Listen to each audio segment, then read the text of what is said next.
Hey guys, it's Toby Mathis, and topic for today is what if I'm dying in student debt, just getting strangled by all the debt I have? How can I still build up an investment account? And so I'm going to give you a real simple rule. It's called the 70-30 rule. And what we're going to do is we're going to learn to live off of 70% of our take home pay. We're going to take 30% of our take home pay and we're going to divide it up amongst three things, big three things.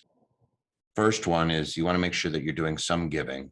And I know that's going to be really hard for some of you guys, especially if you're struggling.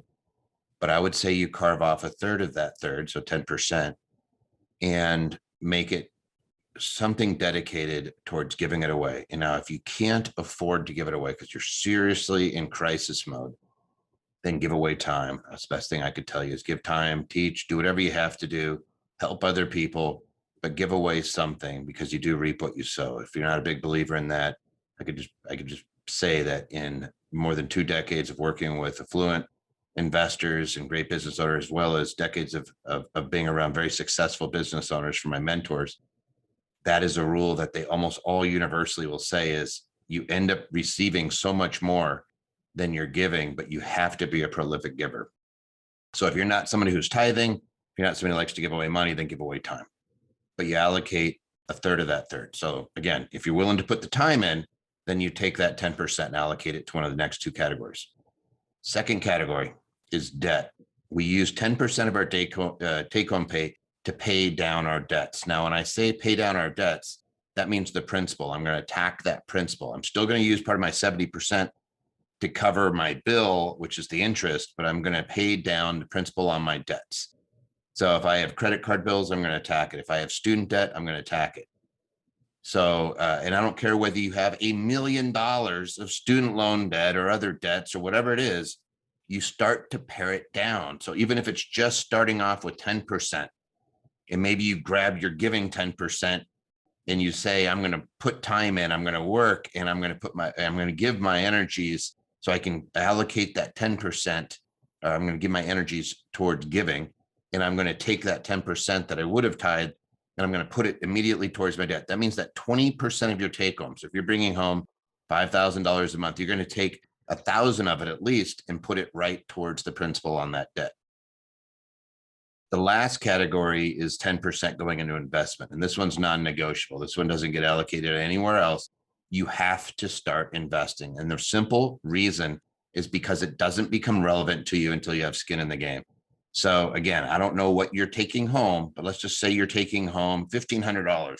That means $150 a month needs to go in and be allocated into investments. And I use assets. You can follow Infinity Investing to learn all of our programs.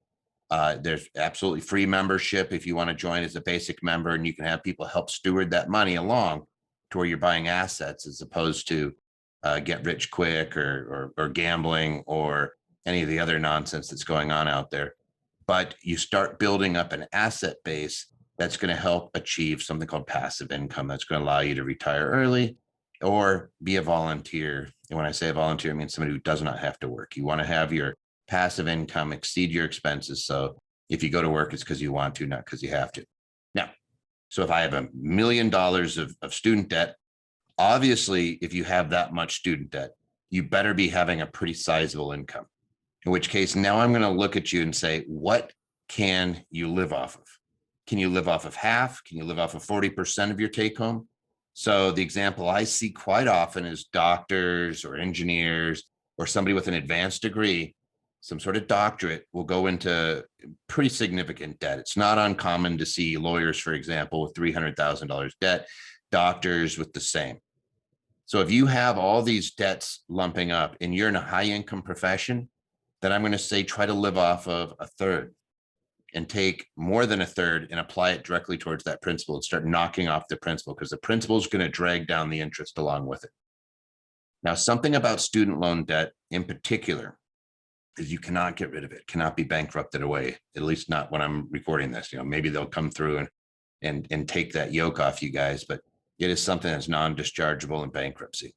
So you can never get rid of it. If you ever do have the opportunity to exchange it out for something else, like, hey, I can refi something cheaper and I can knock out some of my student debt, and you feel like you're at the end of your rope, like it really is something where I just don't know if I'm going to ever be able to hang on, at least it'd be dischargeable. Now, that's a topic for a complete other day.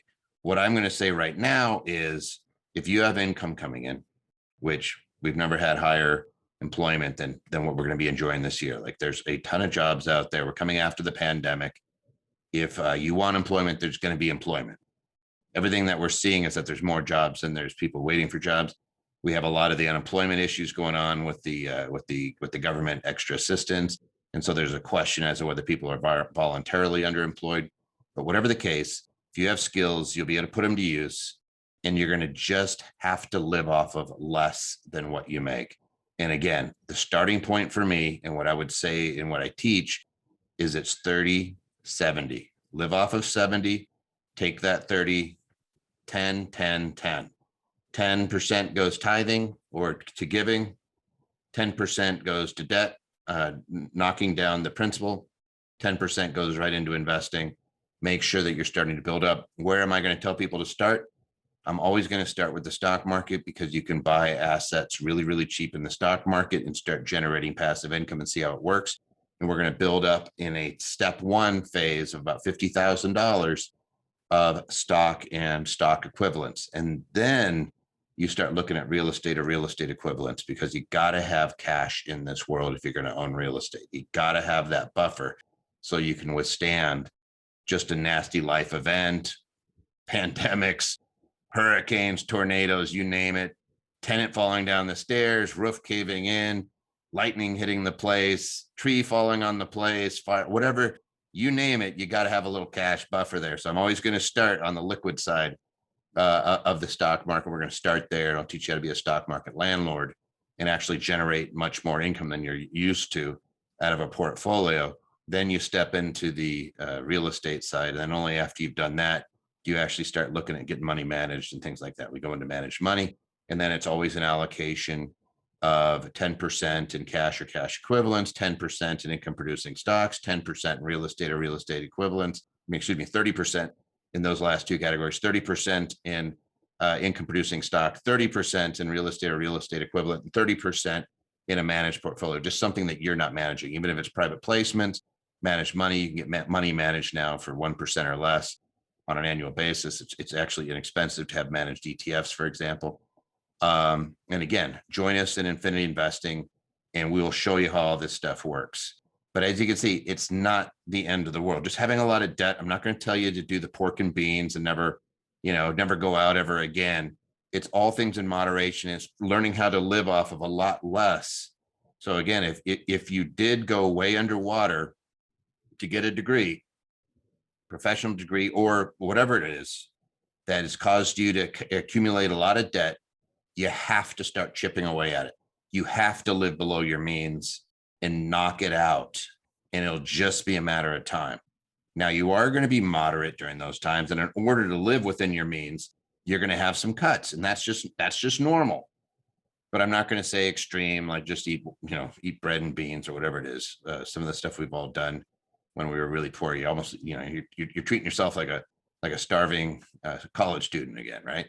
You could still go partially there, still have a decent life, but be very, very frugal, knock out that debt. And when you do, you're going to get that feeling of freedom and that liberation that you've never experienced before. Like, it's just, once you've had that weight on you, to have it removed, oh, it's just so fantastic. And so this is how you do it. Live below your means, systematically, just chip every month. Come, like, you pay it like a bill. It doesn't matter.